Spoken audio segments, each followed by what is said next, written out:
শুধু দর্শক মণ্ডলী, আজ আমরা এসেছি সকালেই শহীদ প্রেসিডেন্ট জিয়াউর রহমানের সমাধিস্থল, এবং আমরা এখানে এসে দেখতে পাচ্ছি একটি টিম সকালে এসেই তারা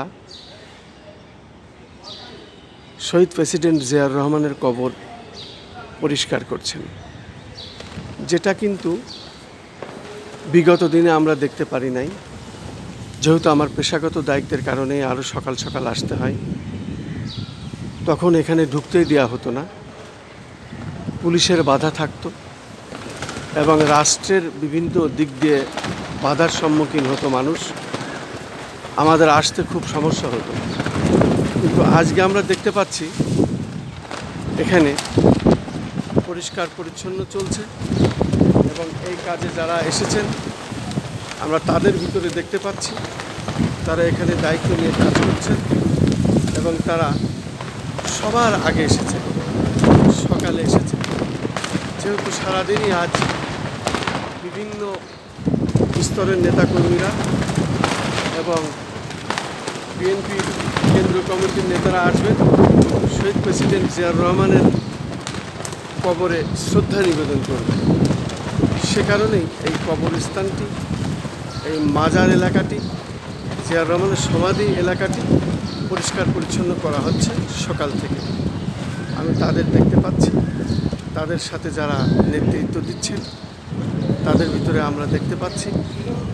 আপনি যে সকালে এখানে এসেছেন, পরিষ্কার পরিচ্ছন্ন করছেন এবং করাচ্ছেন দেখতে পাচ্ছি। তা কত সকালে ভাই অত্যন্ত কষ্টের সাথে পরিষ্কার করছে, উনি নিজের থেকে সবসময় করেন, আমার দেখে হয়েছে যে না উনি আপনারা ওনার সাথে একটু সহযোগিতা করছেন, সেটাই ধন্যবাদ। আপনি? জি, আমি মোহাম্মদ নাসিরউদ্দিন, আমি জাতীয়তাবাদী জনতা দলের মহানগর উত্তরের সিনিয়র সহসভাপতি। আমি সকাল 8টায় এখানে আসছি, এসে দেখি আমাদের মিজান ভাই পরিষ্কার পরিচ্ছন্নতার কাজটা করতেছে সুন্দরভাবে, আর আমার সাথে ভাই আসছে, আমরা একাত্রে আছি, অনেক ভালো লাগছে আর কি। ধন্যবাদ। আচ্ছা মিজান ভাই, আমি সাধারণত সকালেই প্রত্যেক প্রোগ্রামে এখানে আসি, যেহেতু আমরা বিএনপি পরিবার। এই বিএনপি করতে গিয়ে আমার বাবা ভাই হত্যা হয়েছে, বাড়িঘর লুটপাট হয়েছে, এবং ব্যবসা প্রতিষ্ঠান লুটপাট হয়ে গেছে। আমরা বাড়িঘর ছাড়া, ঝিনাইদহ জেলার শৈলকুপায় আমার বাড়ি। তা যাই হোক, এখন আমার ভাইয়ের হাত ধরেই খন্দকার রবিউজ্জামান শিপার আমরা জাগদল থেকে বিএনপিতে এসেছিলাম। কিন্তু বিগত দিনে আমরা দেখেছি এই শহীদ প্রেসিডেন্ট জিয়াউর রহমানের কবরস্থানে ঢুকতে দেওয়া হতো না। পুলিশের চারিদিকে ব্যারিকেড দেওয়া থাকতো, এখানে ঢুকতে দেওয়া হতো না, এবং মানুষ যারা মনের টানে আসতো অনেক পরে বাধা বিঘ্ন পেরিয়ে বিভিন্ন ভয় ভীতি উপেক্ষা করেও তারা পরে আসতো। কিন্তু আজকেও আমি প্রথমে এসেই দেখতে পাচ্ছি আপনি এই শহীদ প্রেসিডেন্ট জিয়াউর রহমানের কবরটি অত্যন্ত পরিচ্ছন্ন করছেন। মন মানসিকতা আপনার একেবারে যেন এই শহীদ প্রেসিডেন্ট জিয়াউর রহমানের অন্তরে ঢুকে গেছে।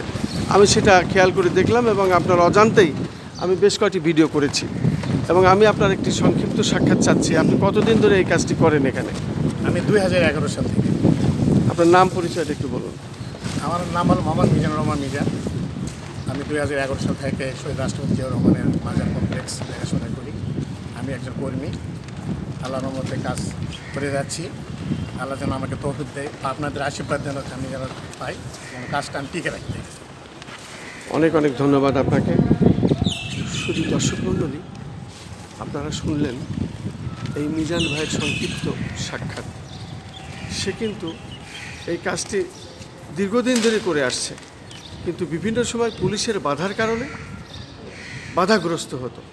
কিন্তু আজকে সেই বাধাটি নেই। যদিও আমরা গেটে ঢুকতে সকালেই দেখেছি অগণিত পুলিশ আর পুলিশ, কিন্তু আজকে কোনো বাধা তারা দেয়নি, এখন পর্যন্ত আমরা কোনো বাধা পাইনি। কিন্তু সর্বপ্রথম এসেই দেখতে পাচ্ছি এই মিজান ভাই শহীদ প্রেসিডেন্ট জিয়াউর রহমানের কবরটি খুব আন্তরিকতার সাথে পরিষ্কার পরিচ্ছন্ন করলেন, এবং এর জন্য আমাদের সংগঠনের পক্ষ থেকে ওনাকে অনেক অনেক ধন্যবাদ জানাই। বিশেষ করে বেগম খালেদা জিয়া মুক্তির দাবি পরিষদ, আরাফাত রহমান কোকো স্মৃতি পরিষদ, নিরাপদ বাংলাদেশ চাই, ও সেই সাথে বীর মুক্তিযোদ্ধা রকুনউদ্দিন জামান লক্ষণ স্মৃতি পরিষদ ও খন্দকার রবিউজ্জামান শিপার স্মৃতি পরিষদের পক্ষ থেকে আমি খন্দকার মাসুদুজ্জামান তাকে বিশেষভাবে আমরা আমাদের চ্যানেলগুলির পক্ষ থেকে ধন্যবাদ জানাচ্ছি যে এই যে তার মন মানসিকতা, আল্লাহ যেন তাকে দীর্ঘ হায়াত দেন এবং সে যেন আরও সুন্দরভাবে এই দল যখন ক্ষমতায় আসবে তাকে যেন বিশেষ সম্মানে সম্মানিত করা হয়, এই দাবি আজকে আমি শহীদ প্রেসিডেন্ট জিয়াউর রহমানের কবরস্থান থেকে জানাচ্ছি। ধন্যবাদ আপনাকে। আসসালামু আলাইকুম।